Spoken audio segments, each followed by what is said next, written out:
Now, The Hunt Palmer Show. This is a catastrophe. You are now listening to The Hunt Palmer Show. Brought to you by Renaissance Homes and Pools on 104.5 ESPN Baton Rouge. That's what I wished for when I blew out my candle. Locking down the middle of the day. Live from the Raising Cane studio. This is Hunt Palmer. The floor is yours.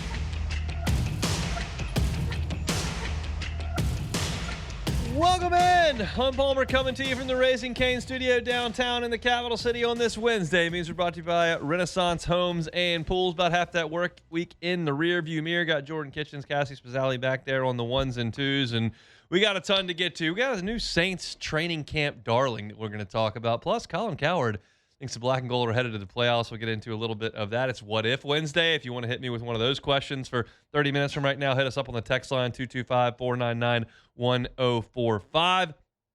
We will talk to Dr. Chris Bankhead from Oxner coming up at the end of this hour. Lane Kiffin met with the media earlier today. We got some sound there. And then, LSU football practice started today. So I guess we'll get into a little bit of that. We're going to do some defensive stuff in the second hour. I focused on the offensive stuff. We'll do that to crank up the show, and we do that with our opening drive. Welcome to the big league. It's time for Hunt's Opening Drive. Presented by Fabry Chevrolet GMC in St. Francisville. We got there. Got to LSU's first practice of fall camp. Brian Haydad from Super Talk Mississippi had a tweet earlier this morning and said it's a little bit silly that we call it fall camp in the middle of summer when it's 100 degrees. And I don't have a disagreement with that, but it's always been called fall camp, so I'll call it fall camp. It kind of feels like summer camp. It's kind of like when we call the practices before baseball season spring practice, and it's like January 26th. Not a lot of spring about January 26th, but it's just the terminology we've always used. But in any event, they started practice today for the 2026 season, the first of the Lane Kiffin era, and we were allowed to go in for about 12 minutes. Now, here is the opening salvo on that. I have told y'all this dating back to the Brian Kelly days. I appreciate camp access. I don't demand it. I don't expect it. It makes our job easier to do for you to provide content when we get an hour and 45 minutes out there, like we did in the Brian Kelly era, when we get access to scrimmages multiple times before the season starts. Like, that makes our job a lot easier to produce written content on LouisianaSports.net, to produce content here, to formulate opinions, to go through depth charts, to talk about highlights. But it's not something that I demand or expect. And Lane Kiffin in Oxford did not allow much access to the media. It was kind of come in, 15 minutes, take some rolls, see who's in a non-contact jersey, watch stretching, get out.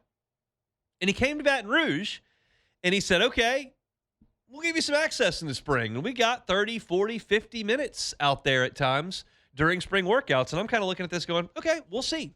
Brian Kelly changed his ways from Notre Dame to LSU. Will Lane Kiffin kind of change his ways from Ole Miss to LSU? And today was a resounding no to that. Again, we were able to go in there for 12 minutes. I appreciate that.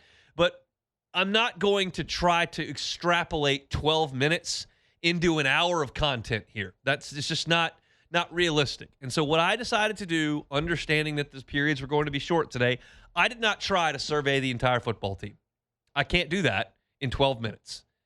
I could go and write down all the numbers that are in attendance without watching anything they do in 12 minutes, but I can't watch any of practice in 12 minutes if I try to watch the quarterbacks and the running backs and the receivers and tight ends and then go check on the D-line and see what the corners are doing and see what Blake Baker's doing with Chris Kiffin and the linebackers and see who's working at star and know who's here and who's not there. You can't do it in 12 minutes. So I decided today I was going to beeline for Sam Leavitt. I was going to watch him practice for 12 minutes. That's what I did today. I'm going to get into defensive stuff in hour two because Matt went over the depth chart with me because he took defense, and we finished practice. He talked to me, and I wrote up the practice report at LouisianaSports.net, which you can read for free. And I don't have any nuts and bolts of what went on the defense side of the ball because I didn't see it, but he gave me their first 2 11s out there, and that's up online, and we'll talk about it in hour two. I watched Sam Leavitt today because I think he's the story of right now in camp. And Sam Leavitt, who we saw in spring, came out for the first couple of practices in tennis shoes and threw the ball around a little bit and then got that screw removed from his foot and then didn't really do anything for the rest of spring. He was out there today. He was dressed out with everybody. He had his cleats on, not tennis shoes. He was jogging lightly between drills. I didn't see any sprinting. They didn't do any 11 on 11. They didn't do any 7 on 7. But he was out there as a full participant, as you would expect. He was getting the lion's share of the repetitions, as you would expect. Those things were chopped up pretty good in the spring between Huson Longstreet and Landon Clark. Sam Levitt was leading the offense in every drill. That's not breaking news, but we did see it in person today. As far as what he did, when we got out there, he was working on RPO stuff and read option stuff. He worked with Caden Durham in that. Dylan Jones went second, and Harlan Berry went third. I don't read too much into that. When they went back over to do the individual running back drills, it was Dylan Jones first, and then Caden Durham first, and through Harlan Berry first, and then third. I don't see too much value in that in 12 minutes of the first practice. But Levitt went out and then started working with the tight ends. Every time Trey'Dez Green took a rep, Sam Levitt took that rep. That was just, they were lined up every single time, and I think that's very much done purposefully. Malachi Thomas and Sam Levitt also worked together. Longstreet and Clark worked with the guys down the line. You saw J.D. LaFleur out there, saw J.C. Anderson out there, but when the main guys went, Levitt would go. They worked with those tight ends for about 3 or 4 minutes. Then they went with the receivers. When Sam Levitt took over in that drill, he was working first, obviously. Working first on his side of the field with the wide receivers every time was Jace Brown.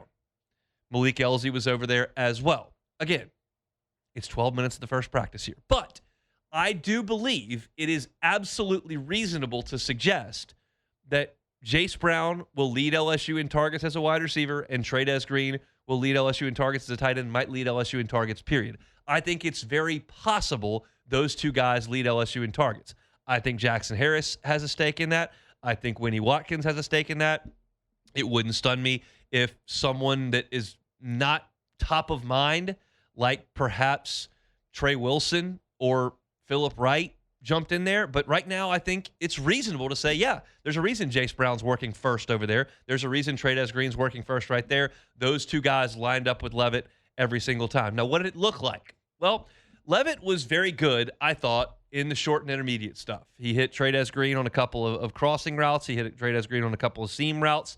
When they worked on things around the line of scrimmage, he threw a nice hitch to Winnie Watkins. All that, the ball zipped really nicely. He was on target around the line of scrimmage. When they stretched the ball down the field a little bit, you saw a little bit of rust. You saw a little bit of inaccuracy. If you've been inside Tiger Stadium before kickoff when the teams are on their side of the field getting ready to play, and you've seen when the wide receivers just kind of run 75% on a straight line go route down the sideline and the quarterbacks just kind of lob it up. Saw a couple of those from Sam Levitt, and he overshot Jace Brown on one of those, and he overshot Malik Elzy on one of those. And then they got into some more full-speed stuff, and he kind of underthrew a deep ball that Trey Wilson had to adjust to catch, and he threw a deep ball that Phillip Wright was going for, and Phillip Wright ended up dropping it. I didn't see a lot of accuracy on the deep ball. There were two really good ones. The best throw that Sam Levitt made all day today. Again, this is not working on defense at all. This is just quarterbacks and receivers getting loose for practice. That's what we were allowed to watch. He threw a deep corner route to the left side of the football field, way back into the corner, and he hit Jace Brown, right in stride over the inside shoulder for a beautiful throw and catch there. But again, it's the first day. It's the lowest stress you're going to see. Nobody's in pads. There was no defense out there. It was not 7-on-7. It was not even 1-on-1 on the outside. It was just the offense working on air. But the main point of my exercise today was to watch Sam Levitt move around, watch the reps he was taking, and then just take a small interest into who he was working with. And to me, he checked off a lot of boxes. He was moving just fine. He was full participant. He was leading all the drills. His arm looked very healthy and good. He didn't show any ill signs. He wasn't wearing any equipment on his foot or his ankle. And I noticed that he went with Jace Brown and Trey'Dez Green more than any other two pass-catching options. So that was kind of the story of Sam Levitt. Lane Kiffin met with the media today and said that was the best he's seen Sam. Now, he wouldn't have seen very much of Sam because Sam didn't do very much at all in spring, and the coaches are not supposed to be out there in the summer. So it would stand to reason this would be the best Sam has looked for Lane Kiffin, because last time that he was eligible to be watched by Lane Kiffin, he was walking around in tennis shoes with the screw being removed from his foot. So it's good to hear that Levitt is out there, that he's moving around, that he's participating fully, and that he's getting a lot of the reps. And so today, nothing significant on that note, and quite frankly, that's the significant piece, that Levitt looks to be completely fine. Remember, when LSU was looking for a quarterback, you had Sorsby come in, Levitt potentially an option. There are others floating around the transfer portal. Oh, are they going to Washington to get that quarterback? Well, maybe not. He's got a contract. He's going back. Like, one of the talking points was, okay, here we are. It's December into January, and we don't really know if Sam Levitt is going to be healthy. He had surgery on his foot. Well, now we fast forward. We're 7 months beyond that, and I can tell you, having seen it with my own two eyes, Sam Levitt looks pretty healthy. And it's probably not a question that we had 3 weeks ago in Tampa, because we're told he's running 21 miles an hour, and we've seen the windmill dunk, and all accounts are that we've heard that he's doing just fine. But it's worth noting, we were having that discussion in January. What does he look like? Well, right now, I think he looks just fine. I'm not a doctor, and I can't promise you that because I didn't see him run 21 miles an hour, but he certainly participated fully in everything we were able to watch today. So hopefully we see not a more extended time, but maybe some different things in our time out there. If all we get to see is individual, that's just fine. We'll live. I promise. You'll live. You promise. But if I would love to see some 7-on-7, I would love to see some 11-on-11, because I would actually like to see at some point in practice leading up, I would like to see Sam Levitt in a I use air quotes here because he can't get tackled. He's got a no contact on. I'd like to see him in a live drill, move his feet, and kind of throw on the run. I know he can take a snap, plant his back foot, and rip it. I watched that. There's no pass rush. There's no defense. I know he can do that. Can he move? Is he able to get where he needs to get? Because the thing I keep going back to, and keep in mind, I'm well aware this was 22 or 24 years ago. 24 years ago that Matt Malk had this surgery and didn't feel like he was himself running the football. 25 years is a long time to advance in modern medicine. And I'm also understanding that Brandon Taylor told me that he had this injury in 2010, so 16 years ago, and he felt great for spring football. So I'm aware of the advancements, but I harbor a little bit of doubt because of Matt Malk's comments about what Sam Levitt's athleticism is going to look like this year. If you made me guess right now, I would say I think he's going to be all right. But I'd like to watch him do something athletic, and we're not going to get that opportunity if all we get to watch is individual drills, because they just don't do anything athletic in individual drills at the quarterback position. The running backs and wide receivers run around a little bit, but the quarterbacks don't. So we'll see. That's Lane Kiffin's prerogative. He says, that's great, you can do that. We will. If he says, get out of my practice, we'll get out of his practice, I promise. But if you'd like to read more, there's more detail than what I went into just there on LouisianaSports.net. Just one housekeeping note. And keep in mind, as I told you, I did not survey the entire field, but Matt went to defense. I went to Levitt, who worked with all the offense except the offensive line. And I did survey the field on my way in and on my way out. I did not see a non-quarterback in a gold jersey, which is no contact. So it seems like everyone is about ready to go. I can't take roll fully and watch anything in 12 minutes, so I can't testify to that under oath. But Lane Kiffin said today in his press conference that nobody's hurt and that everybody they expected to practice did, and that everybody reported yesterday. So I'll take his word for that and assume that LSU right now is at about full strength. So I will watch more outside of Levitt tomorrow when we go in for an evening practice on Thursday evening. We won't talk about that on tomorrow's show because practice is at 6:30 tomorrow. But for Friday's show, I'll discuss some other parts of the team that I can watch. But as of today, I just said I'm gonna watch Levitt for 15 minutes. That's all they're gonna give us. So I did, and there's your thought on Sam Levitt for today. LSU underway out on the Ponderosa for fall camp under Lane Kiffin 2026. We come back. There's a new camp darling down in New Orleans. We've spoken about it a little bit. The players talked about it today. The media is buzzing, and it's a name you're familiar with. We'll talk about that next.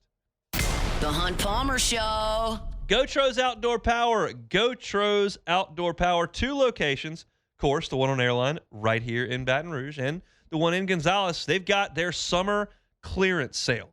Awesome deals in the month of August at Gotros Outdoor Power. You're talking about up to $1,000 off selects Gravely, Skag, and Hustler zero-turn mowers, as well as 0% financing. So if you're looking for a new zero-turn, you need to make one call. It's the folks at Gotros Outdoor Power. They've got amazing customer service. They're the local team. They can help you out with transportation of that equipment. They've got the largest parts inventory in the state of Louisiana, largest Hustler inventory in the state of Louisiana, national Hustler dealer 2 of the last 3 years, right here in Baton Rouge. It's Gotros Outdoor Power. Check them out at GotrosOnline.com. That's Gotros Outdoor Power. You're listening to The Hunt Palmer Show, brought to you by Renaissance Homes and Pools.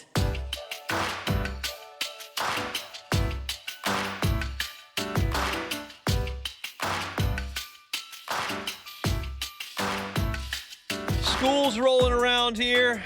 It's the case in the Palmer house. It's got to be the case in a lot of houses around here. But that doesn't mean you just put the baseball bats away and you don't think about that until the spring.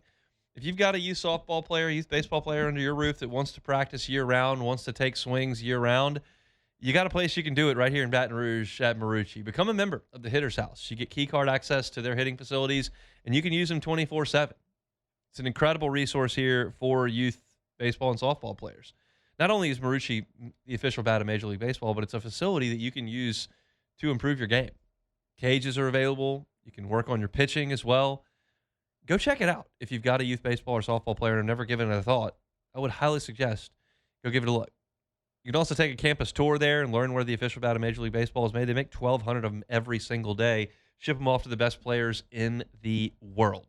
What a facility. What a story here in Baton Rouge. So thrilled that they bring you the Hunt Palmer Show each and every day. That's my friends over at Marucci. Check them out online at maruccisports.com. All right, it's one thing when I talk, and I'm going to. It's my show. But it's probably more impactful when folks that are peers start talking, folks that are coaches start talking in camp. And keep in mind, I'm well aware that there are camp darlings in every training camp every year. We know the story of Mason Tipton around here in Baton Rouge. Guys gives a heck of an effort, has hung around in the National Football League for multiple years, has not been an impactful guy many Sundays, but in August, he's made waves. So it doesn't necessarily mean that you've got a Pro Bowler on your hands when guys start making plays in practice, when you just put the pads on for the first day, or you start making plays in preseason games. It's a league that your fate's determined between September and January. So we take this stuff with a grain of salt to an extent, but we also have to take note of it, right? We're covering the team.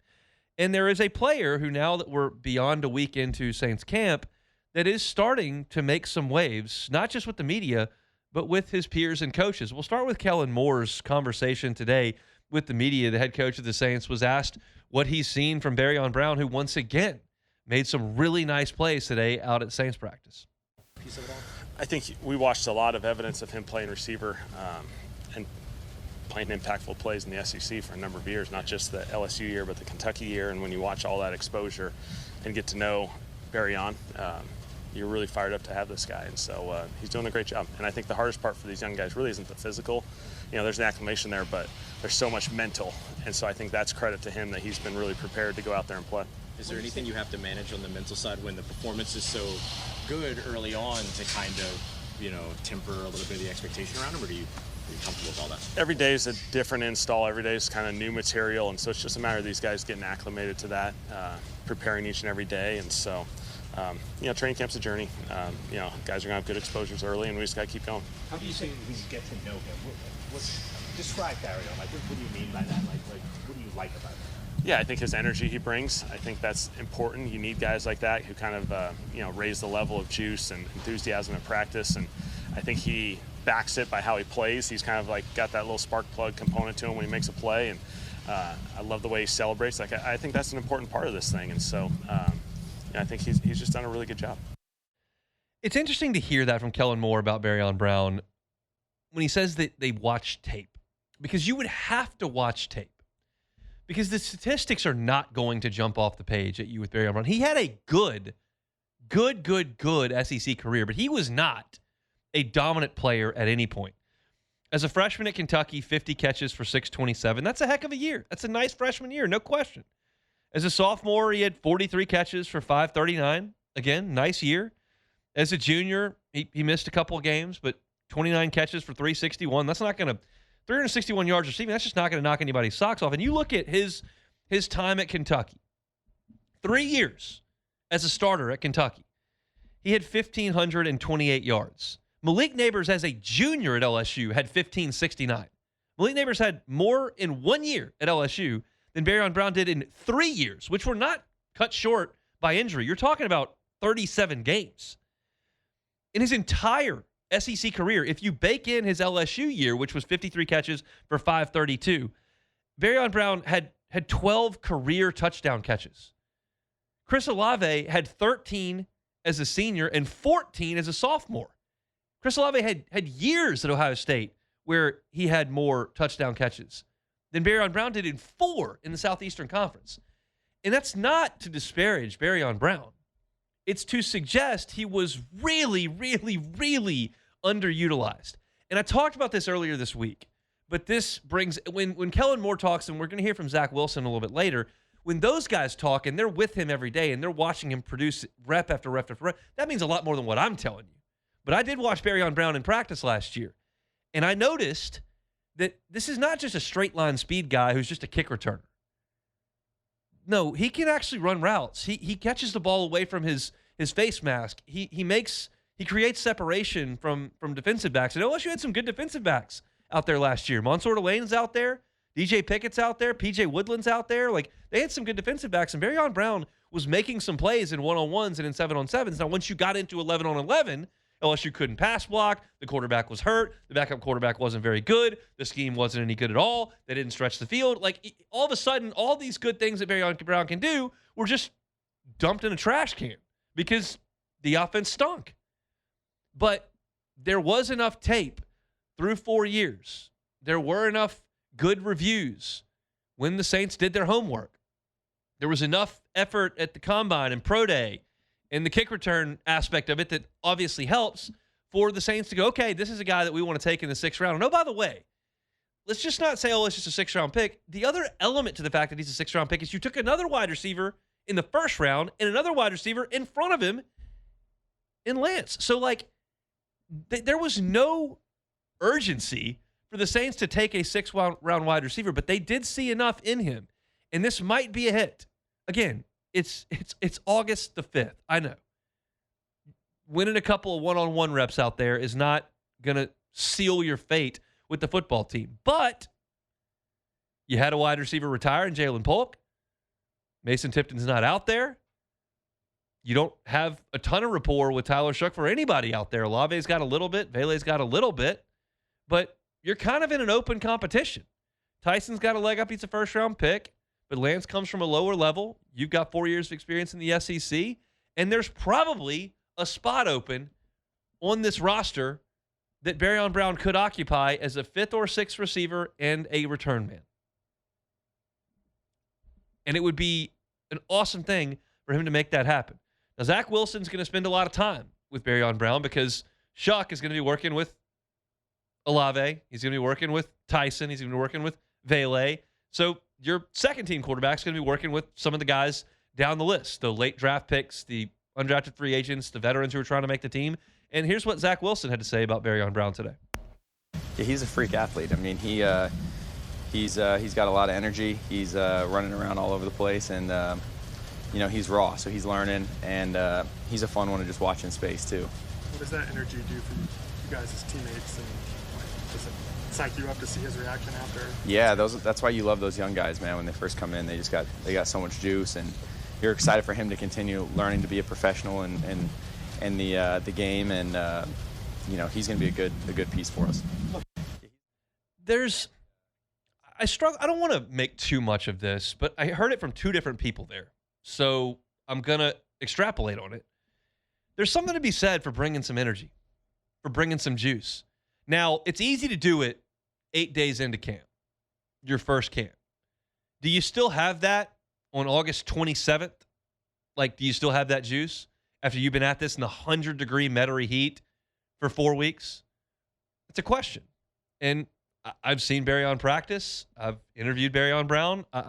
He brings some energy pretty much wherever he is. And there's something to be said for a youthful exuberance that is a positive in the locker room for a team, a franchise that's trying to create a new culture that got toxic 2 years ago. Now, a lot of these guys weren't here 2 years ago, and Barion Brown certainly wasn't. But when Kellen Moore says, I love the way he celebrates unprompted, and then you hear Zach Wilson talking about he's fun to be around, like, there's something to that. Now, you got to go produce. You can't be a class clown, drop 3 balls, and, you're not going to make a team.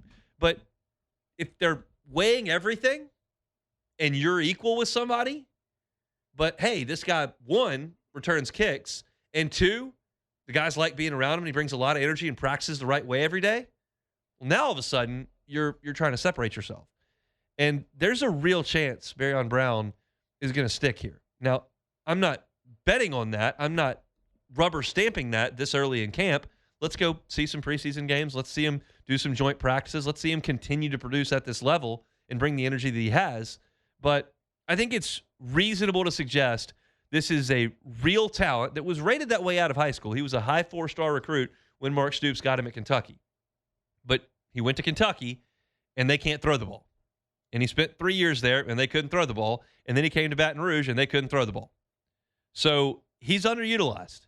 There's more to Barion Brown than what we've seen from him, which is not a ton, and certainly not to the level of some of the guys that were first-round picks and elite levels in the NFL. But you're starting to sense this is a guy that's catching on, and I'm hopeful for that. That'd be a cool story here in South Louisiana for an LSU guy to head over to the Saints and make an impact. So that's your early camp, darling. We'll keep tabs on things over in Metairie as they continue moving forward. We'll talk a little bit more about the Saints later on in the show. Step aside when we come back. It's What If Wednesday. Get those questions in, 225-499-1045. We'll get to those next. The Hunt Palmer Show. Renaissance Homes and Pools. They bring you our Wednesday shows each and every week. They're online at builtbyrenaissance.com. That is builtbyrenaissance.com. Look, if you need the pool of your dreams, you decide this is the last summer we're going without a great pool in the backyard, contact my guy, Joey Blanchard. He'd be happy to help you out with that conversation, with that design, and be there every single step of the way. But maybe you've already got a pool. You've had a pool for 15 years. What's it look like? Maybe it might be time to go ahead and refresh that pool. If your plaster's fading or if it's peeling, Renaissance Homes and Pools can come in, remove the old, and reinstall the new.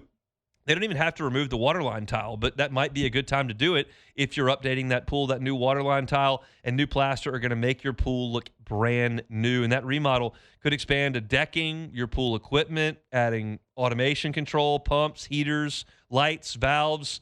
All that is available to you at Renaissance Homes and Pools. They're online at builtbyrenaissance.com. But hey, let me give you Joey's cell phone number for good measure, 225-252-7745. That's Renaissance Homes and Pools. You're listening to The Hunt Palmer Show, brought to you by Renaissance Homes and Pools.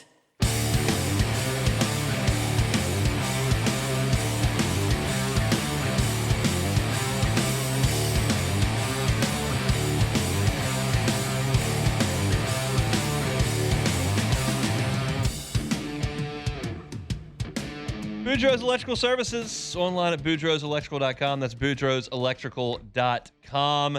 Get that Generac home standby generator installed. It just gives you the peace of mind to know that you don't have to deal with those either pesky or really, really bad power outages. The pesky ones come with those afternoon thunderstorms, right? They come through, knock the power out for 3 hours. It's just an annoyance. The house gets hot. You can't open the fridge.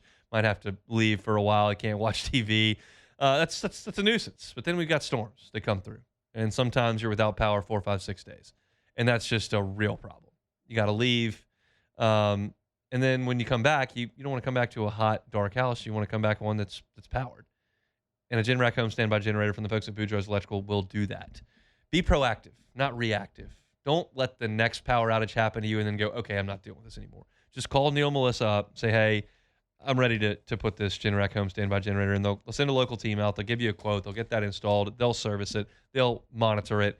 And you'll be taken care of by a local company that's been doing this for 4 decades. They're 985-397-1562. That's 985-397-1562. Or the Gonzales location at 225-393-89. That's Boudreaux's Electrical Services. All right, Dr. Chris Bankhead from Oxford. I want to talk to him about the ramp-up that LSU is in right now. Lane Kiffin talked about that extensively today, about how slow they're going to take things, trying to keep from soft tissue injuries. The Saints obviously had a significant soft tissue injury on the first day of camp. That's the second time in 3 years we've seen that with Kendre Miller having the injury that he did out in California on the first drill of the first day. So I want to talk to Dr. Bankhead about that, and we'll do that coming up in about 10 minutes. But right now, it's What If Wednesday. Time, space, reality. It's more than a linear path. Where a single choice can branch out into infinite realities. Follow me and ponder the question, what if? All right, so with in honor of fall camp starting today, what if fans stopped complaining about the traffic and stayed for all 4 quarters again?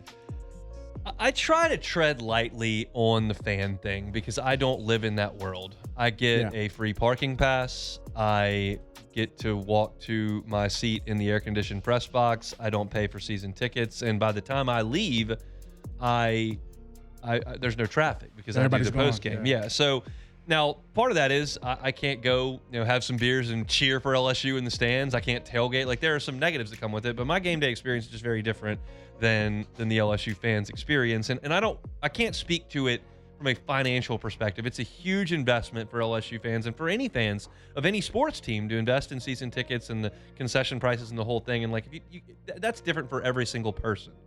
I can speak to the experience in watching from my couch and watching from the stadium. And to me personally, it's just not a comparison. Like, I need to be in that stadium, in the arena, to hear the 100,000 go nuts and to feel the energy in there. I don't feel that on my couch. I watch the Cubs on my couch exclusively. I haven't seen the Cubs play in person since 2022. It's been 4 years. And it's just not even close to even going in the box with 10,000 people and feeling that. I need the energy. There are some people that don't. They want their ice chest next to it. They want their private bathroom. They want to sit on the recliner. They want their internet access and the air conditioning, and they don't want to deal with traffic. And I get it. For them, I not me. I don't care about traffic. I don't care about the heat. I don't care. Like, finances is one thing, and everybody's different in that department, and so you can't really specify it. But if we're just talking about experience, I would much rather be in there, and I'm not leaving for traffic. Traffic's fine. I'll get home when I get home. It's just, that's the way I feel about it. But I get people get frustrated when it takes 90 minutes to get home. I'm just not one of the people. Yeah, but the thing is, what do people think 100,000 people leaving at one time? Like, it's going to be traffic. Yeah. Like, it's just going to be part of the traffic. day. Like, it's just part of it. And some people don't want to deal with that part. I'm just not one of them. All right, so what if Eric Walker doesn't get hurt in 2017? We've done this one before. I mean, it certainly gives LSU a much better chance. Now, look, that teed Caleb Gilbert up for a start that was phenomenal with a little help from the home plate umpire. But obviously, when you get to a situation in 2017, if you're LSU baseball and you get to game 1 of the final and you throw Russell Reynolds out there as a starter who hadn't been a starting pitcher for you all year, you're in a pretty compromised position. And having Walker and then being able to pitch there and then having Caleb Gilbert for another time is way beneficial. I can't swear to you that LSU wins the championship that year if Walker doesn't get hurt. He had a great year, and I thought he looked really good early before his arm went in that Oregon State start. He got scored on in the first inning, but I thought his command was great in that first inning. I remember texting some buddies going, I know they scored, but he really threw the ball well in that inning. I think he can do okay against these guys. And so that maybe changes things. It maybe doesn't, but it certainly would not have hurt LSU to have Eric Walker ready to go because you ran out of starting pitching by the time you got to the championship series. All right, so what if you can keep Blake Baker or Charlie Weiss for 5 years, but the other one was leaving after 2026? I would keep Baker because he's done a good job. It needs to be better. It needs to be better. Like that, what we watched against Vanderbilt last year and A&M last year was terrible. Yeah. But for the most part, they were significantly better, and he took over a bad unit, and that's the side of the ball that becomes the variable. I think Charlie Weiss's run the last 2 years has been way better than Blake Baker's run the last 2 years. Yeah. And you could make an argument he's a better coach than Blake Baker. I don't know if I would make that. I don't know enough about what they're doing day to day, and I understand that Charlie Weiss has Lane Kiffin sitting right there over his head. But the reason I'm saying I would keep Blake Baker is because I'm okay with the trajectory of that side of the ball, and I feel like Lane Kiffin can find the next guy to run his offense and his program. If it needs to be him, he can do that. Yeah. So I think that Charlie Weiss is a real key to what LSU's doing, and Lane Kiffin talked about that today. I think I'm going to write about that for LouisianaSports.net tomorrow. But I would keep Baker because he's the variable side of the ball with a Lane Kiffin coached program where he's got the offense, and I'm comfortable with where Blake Baker is. Again, they got to be better than they were last year, especially in those 2 games that I mentioned.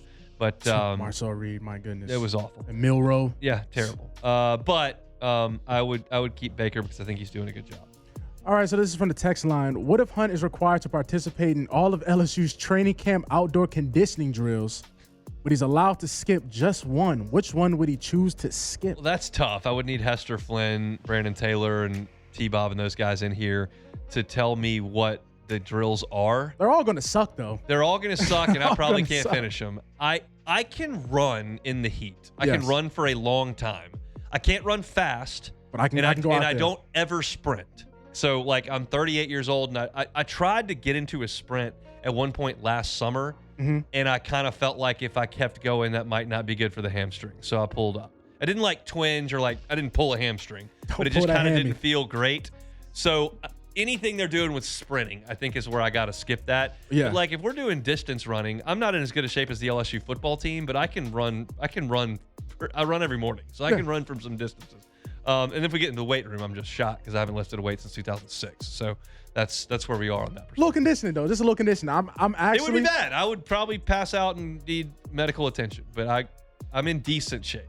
Yeah, no. So that's why I'm like, as long as you don't have to sprint and you can go out there and just run and just coast with them, I believe you can hang with them. You do run every day. Yeah, but I'm running light. I mean, I'm 38 years old. They're I'm professionals overweight, for real. and these guys are freak athletes. So to suggest that I'm like in some sort of shape that can play a 60-minute SEC football game is laughable. Oh no, is laughable. But yeah, I'm not running sprints out there. 110s is probably not going to be. Oh my Lord, friend. no, not that just gave me chills. All right, so that's it for What If Wednesday. All right, that's it for What If Wednesday here on this. You guessed it, Wednesday, brought to you by Renaissance Homes and Pools. We got a lot to get to in hour number 2 of the show today. Lane Kiffin spoke with the media. We'll get into some of that. There's some interesting sound from Colin Cowherd on his show yesterday about non-playoff teams from last year that he thinks can make the playoffs this year. And then I have not talked about LSU's defense today out there on the Ponderosa. Matt took that, but in what he saw, I was able to write for the practice report, and I've got some thoughts on some of the alignment. Again, it's day 1, so we're going to take everything with a shovel of salt, not just a grain. But some things I want to get to at 2:30 that we will definitely do that too. If you missed any of the first hour, catch it on demand wherever you find your sound, including our thoughts on Sam Levitt that you can find at Hunt on LSU or at LouisianaSports.net. The Saints out on the practice field today. Ross Jackson will have some thoughts on that up on the site a little bit later this afternoon. But right now, we'll come back and close out hour number 1 on this Wednesday. The Hunt Palmer Show. Lifetime Roofing, LifetimeRoofingLA.com, LifetimeRoofingLA.com. Not just roofs. They got some other things they can help you out with on the exterior of your home. You need gutters, Lifetime Roofing can do it. You need siding, Lifetime Roofing can do it. Maybe you need windows. Lifetime Roofing can do that as well. They're online at LifetimeRoofingLA.com. Financing is available. They can help you out 0% for 18 months. Even if you've got a deductible that you want to finance, they can do that at Lifetime Roofing. And as of January 1st, so we're 7 months in, they can offer a lifetime workmanship warranty, which doesn't just cover the craftsmanship. It also covers the materials, which are backed by Certainty, one of the oldest and most trusted names in building materials. It's right there at Lifetime Roofing. They're online at LifetimeRoofingLA.com. This is the Hunt Palmer Show, brought to you by Renaissance Homes and Pools.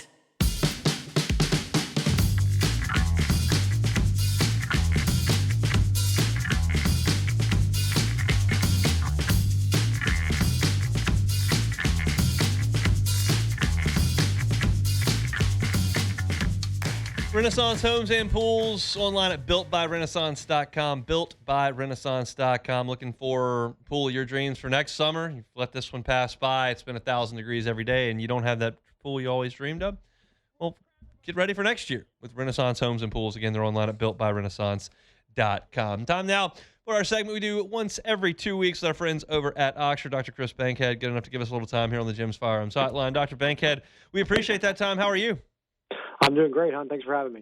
It's our pleasure. Obviously, this is going to be a time where I think y'all are going to get super busy. Football is in the air. The Saints have cranked things up in Metairie. LSU started today. High school is about to be in full swing, and I know how involved y'all are with our local high school teams. But we've seen some injuries over at Saints camp, and we heard Lane Kiffin talk today about the ramp-up, as he called it. We saw him today, no pads, a lot of 50, 60% speed stuff, a lot of walkthroughs. They're taking tomorrow morning off and going to work out in the afternoon. I think this is kind of a new concept as far as ramping things up. It used to be, hey, first day, let's throw some pads on and start popping pads. We've gotten a little smarter now. But is this a medical advancement that we've seen where, hey, we need to, with the heat and with the physicality, maybe take things a little bit more slowly? I think it is. And so there's a lot of data out there about, when injuries occur. And interestingly, there's a much higher rate of injuries in the preseason, specifically the first 2 weeks of practices like preseason camps. And there's a lot of thoughts on it, but there's no real answers yet. A lot of thoughts are, well, maybe it's related to competitiveness of the guys, right? They haven't been out there in 3, 4, 5 months. They want to really show what they got. Some of it's larger roster sizes, especially the NFL. You probably got double the players that you would normally have on a regular team. Some of it's deconditioning. Maybe some of the guys aren't quite in as good a shape or different kind of shape. So I think the ramp up is important, especially. I think more of the training now, even the kind of the off season and strengthening programs, traditionally have focused on pure strength, right? Moving heavy weights up and down. Now I think guys are more interested in like balance, proprioception, like knowing where your body is in space, slowing down, deceleration training. And so that's probably a big part of these guys like ramp up plans. I look out at Carolina with Nick Scorton, who goes down on the first day of Carolina's workouts. The Saints had Brian Brzee with a torn ACL his first day of workouts. And when I think about that and the fact they don't even have pads on and you got guys' knees going like that, I don't even know honestly what my question is, but it just surprises me. I understand when they got pads on and it's 11 on 11 and there's guys falling everywhere, but is it just a deal where it's a bad luck or it was just bound to happen when it's just a non-contact situation like that? Yeah, I mean, I think it's a combination of things. It's a combination of bad luck, and also probably just some new environments, right? These guys haven't done probably some high speed cutting, or they haven't practiced high speed drills in a while. Maybe some of them want to really impress maybe they got new staffs or new coaches, or they want to make a name for themselves a little bit. But it's hard to know. I mean, and you're right. I mean, we don't have all the answers. If we did, then hopefully these injuries would come down, because they're it's a season killer for these guys, unfortunately. Obviously, there's a lot of folks that listen to us locally that are headed to carpool as school starts up here, and there's a lot of youth football players that are about to get ready to go out there and practice and get ready for a season. As far as getting ready with stretching, with dealing with the heat, all those kind of things, like what would you suggest as far as youth players getting ready to go out there and handle football in our elements here in South Louisiana? Yeah, I mean, a lot of the focus, I think, for like the middle schools, high schools, and even universities, is getting everyone acclimated to the heat. Obviously, we're all from Louisiana, and so we're used to the heat. But it's different when you start putting on helmets, shoulder pads, all the gear. And so one of the things that I think people have really focused on the last few years is even ramping that up, like starting with just helmets, and then adding the shoulder pads as you get a few days in, and then adding the rest of the pads. Because all those things are, what we call vapor barriers, and they prevent kind of like the heat from escaping from your body and sort of trap it in. And so that's a big thing. And then one of the things that, that we always emphasize as far as agility and strength to go along with your general weightlifting is what I mentioned before, which is like balance training, deceleration training. So a lot of guys can run fast, but can you stop and control your body and turn it? And that's been a huge focus recently. And I think that's probably the area where most of the guys can improve and work on preseason. And I know there are going to be bumps and bruises as football practices begin around the area. Elite right there on Burbank is walk-in available. Tell everybody what y'all have got going on over there. Yeah, we have an orthopedic walk-in clinic that's available every day. We have excellent hours after your normal school hours. So say you have practice in the afternoon and there's an injury that you're concerned about. We're there and available. We've got X-ray on site and great providers who are specialized in orthopedics ready to take a look. We certainly appreciate the time, Dr. Bankhead. Have a great rest of your week. All right, thanks. I appreciate it. You too. That is Dr. Chris Bankhead from Auction. We visit with him each and every other week here on Wednesdays. It's something we talked about all of July with heat-related stuff, thanks to our friends over at Auctioner. If you do have a kiddo that's going to start youth football here coming up in the coming weeks, hydration is so important, and understanding that not trying to power through it, that's not what you're out there for. Shut it down if things feel off. We talked about it all year long in the month of July. It's a scary thing. It's a dangerous thing. And look, LSU's not trying to be the toughest group out there. I was out of practice today. No shoulder pads, no knee pads. They've got cooling stations out there. They're stopping for water breaks. It's not the Junction Boys anymore out there. We're not out there 2-a-days, 8 hours a day. It's not Les Miles practices anymore. You heard Brandon Taylor, T-Bob Hebert, Jacob Hester, all those guys that are here, Matt Flynn, talk about those Les Miles practices where you're out there in full pads for 6 hours total over 2 practices. It's just not the case anymore because it's dangerous. And it's not just, you don't have to be the toughest youth in the building. LSU's doing it one way. The Saints are doing it that way as well. It's important to prepare your body to go out there and get this stuff done. And Lane Kiffin's a real believer in ramping things up and managing workload and keeping his teams fresh. He talked to the Rotary Club about this last week, saying, like, we are going to space out practices. We are going to be mentally sharp. We're going to limit the physicality at times in practices so that by the time we're ready to go on Saturdays, we're ready to go. And he rattled off a stat that they led the country in first quarter scoring when he was at Ole Miss, and he felt like his teams, because of the workload or lack thereof that he gave them in the course of the week in practice in terms of physicality, allowed them to show up on Saturday ready to be fast and one of the fastest teams in the country. And so there are different ways to think about that as we move forward in medical advancements. And Lane Kiffin certainly has one way that he thinks about it, and we got our chance to look at that out there on the Ponderosa this afternoon. I started the hour talking about Sam Levitt. If you missed that, catch it on demand. Hunt on LSU. Looking for some Barion Brown thoughts? I gave you some of those. Hunt on Saints, where you can find our Saints information. All right, we are done with hour number 1 here. We'll pause for SportsCenter. When we come back, hour 2. The Hunt Palmer Show. Swing Easy Golf Club in Baton Rouge. SwingEasyGCBR.com is that website.